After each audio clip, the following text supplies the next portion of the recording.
تو عزیز دوستو، اگر کسی نے دین کے ساتھ ٹھٹا مذاق اڑایا وہ بھی کفر ہے، کفر الاستہزاء میں آئے گا. اگر کسی نے دین کے بنیادی ارکان کا انکار کیا تو وہ آ گیا کفر الجحود میں. یہ کفر کی قسم. تو شرک کفر ہے، کئی کفروں کی قسم ہے شرک، اسے اچھی طریقے سے سمجھ لیجئے. اچھا، اب شرک کی دو قسمیں ہوں گے، ایک ہے شرک اکبر، ایک ہے شرک اصغر. شرک اکبر کیا ہے؟ بڑا شرک کیا ہے؟ ان دونوں میں فرق کیا ہے؟ بڑا اگر شرک کوئی کرے گا تو اسلام سے خارج ہو جاتا ہے، وہ غیر مسلمان ہو جاتا ہے، اسے مشرک کہا جائے گا اور یہ جہنم میں رہے گا، بڑا شرک کرنے والا. اور بڑا شرک کیا ہے؟ غیر اللہ کو پکارنا ہے، غیر اللہ کی عبادت. دعا یہ عبادت ہے. غیر اللہ کو مدد کے لیے بلایا، غیر اللہ کے سامنے اس نے سجدہ کیا، یہ ہے شرک اکبر، یعنی کھلا شرک، صریح شرک.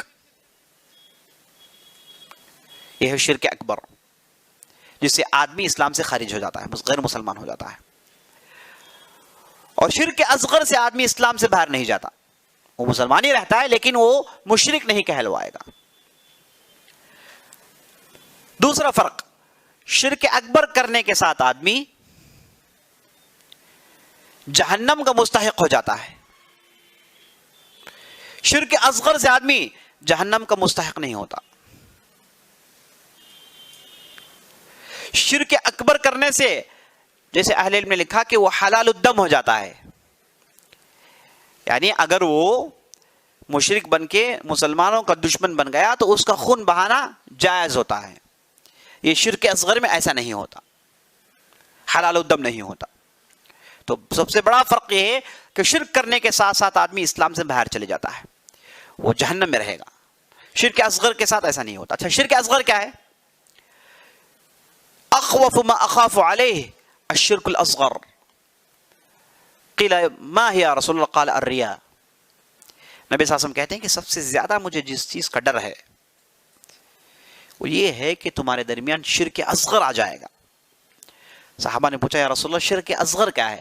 کہا کہ ریاکاری، شو آف کرنا، دکھاوا کرنا عبادات میں. نبی صلی اللہ علیہ وسلم نے کہا کہ اس سے میں ڈرتا ہوں، یہ نسلوں، امتوں، قوموں کو برباد کرنے والی چیز ہے. تو شرک اکبر صریح اوپن شرک. شرک اصغر کیا ہے؟ اوپن شرک نہیں. تو شرک اصغر کے اندر دو قسمیں لکھ لیجئے. شرک اصغر کے اندر دو قسمیں ہیں، ایک ہے شرک جلی، ایک ہے شرک خفی.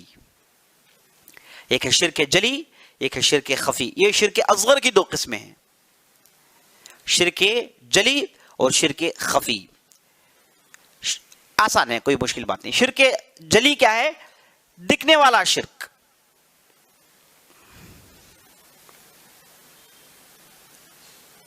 شرک خفی کیا ہے؟ چھپا ہوا شرک. اہل علم میں تقسیم کی کہ شرک جلی یہ ہے جو قول میں ہوتا ہے، جیسے اس کی مثال جو ہے من حلف بغیر اللہ فقد اشرک. نبی صلی اللہ علیہ وسلم نے کہا اگر کسی نے غیر اللہ کا قسم کھایا، اگر کسی نے غیر اللہ کی قسم اٹھائی تو نبی صلی اللہ علیہ وسلم نے کہا کہ اس نے شرک کیا. کیسے غیر اللہ کی قسم؟ ماں قسم، جیسے ہم سنتے ہیں لوگ کہتے ہیں ماں قسم، باپ قسم، فلاں کی قسم، ہے نا. اللہ کے علاوہ کسی اور پر قسم نہیں اٹھانا چاہیے. من کان حالفا باللہ فلیحلف باللہ. اگر کوئی آدمی من کان حالفا فلیحلف باللہ، اگر کوئی آدمی قسم کھانا چاہتا ہے تو کس کی قسم کھائے؟ اللہ کی کھائے، اللہ کے علاوہ کسی اور کی نہ کھائے. البتہ یہ اللہ کے لیے جائز ہے کہ وہ اپنے مخلوقات میں سے جس کی چاہے وہ قسم کھائے، لیکن بندوں کے لیے جائز نہیں کہ وہ کس کی قسم کھانا چاہے کھا لے. ایسا نہیں ہو سکتا، بلکہ وہ قسم کھائیں گے صرف اللہ کی. تو قسم کھانا غیر اللہ کی، اگر کسی نے غیر اللہ کی قسم کھا لی تو کیا وہ جہنم میں چلے جائے گا؟ نہیں، وہ اسلامی میں رہتا ہے. البتہ اس نے شرک اصغر کیا ہے جو بڑے گناہوں سے ڈینجر ہے. شرک اصغر کی خطرناکی کیا ہے؟ یہ بڑے بڑے گناہوں سے خطرناک ہے. بڑے بڑے گناہ جتنے بھی ہیں سوائے شرک کے، اس سے خطرناک ہے یہ شرک اصغر.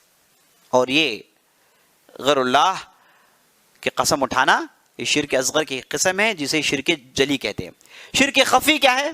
شرک خفی عمل میں شرک.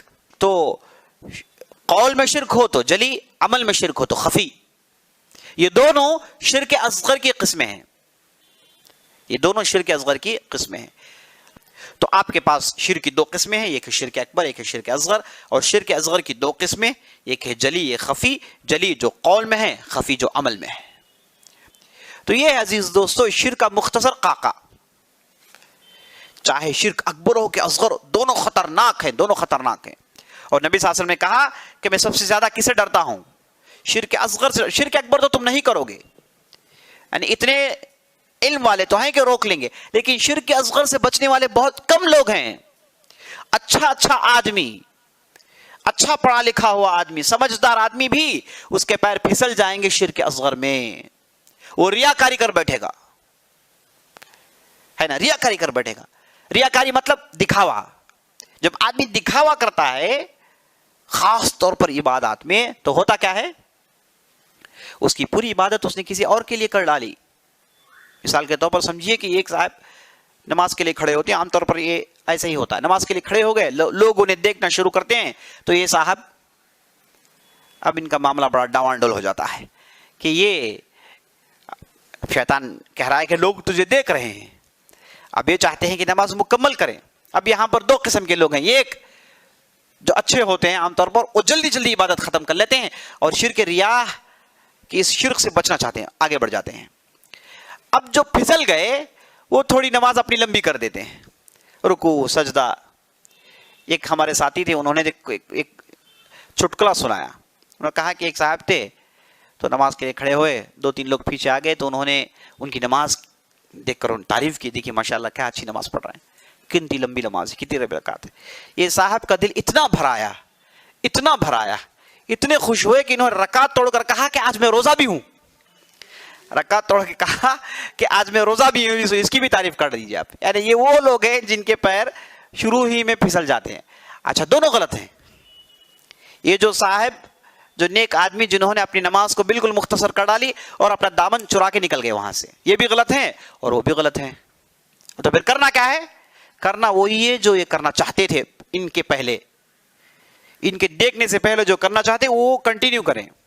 کیونکہ شیطان کا ہر بات ایسے ہی بھی ہو سکتا ہے، ویسے بھی ہو سکتا ہے. ہو سکتا ہے کہ شیطان چاہتا ہے کہ آپ عبادت مختصر کریں. آپ کی نیت تھی کہ لمبی عبادت کریں، لوگ آگے تو مختصر آپ نے کر لیا. شیطان یہ چاہتا ہو کہ آپ نماز عبادت کم کریں. یہ بھی شیطان کا حملہ ہو سکتا ہے، اور وہ تو شیطان کا حملہ ہی، اس میں ذرا برابر بھی شک نہیں. تو اس لیے عزیز دوستو ریاکاری ایک خطرناک چیز ہے. اللہ اکبر. اس سے دامن چرانا بہت ہی مشکل ہے. کبھی کبھار ایسے ہو سکتا ہے کہ ایک آدمی اپنی زبان سے اپنی خوب تعریف کرتا ہو اور اس کے دل میں شرک نہ ہو، اس کے دل میں ریا نہ ہو، ہے نا.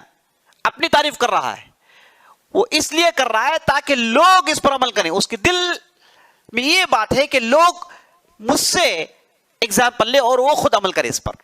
اس کی پوری نیت ہی ہوتی ہے. یہ کہیں پر بھی نہیں چاہتا کہ میں اپنے آپ کو بڑا کر لوں، میں اپنی عبادت دکھا لوں، یہ نہیں چاہتا. اس کے اندر یہ ہوتا ہی نہیں ہے. اور کبھی کبھار ایسے ہوتا ہے کہ ایک آدمی انتہائی متقی پرہیزگار کا لبادہ اوڑے اور دل میں پہاڑ ہوں شرک کے. دونوں ممکن ہیں. اسی لیے آپ کسی آدمی کو دیکھ کر یا پھر اس کی بات چیت کو دیکھ کر اس کے دل میں کتنا اخلاص ہے یہ فیصلہ نہیں کر سکتے آپ.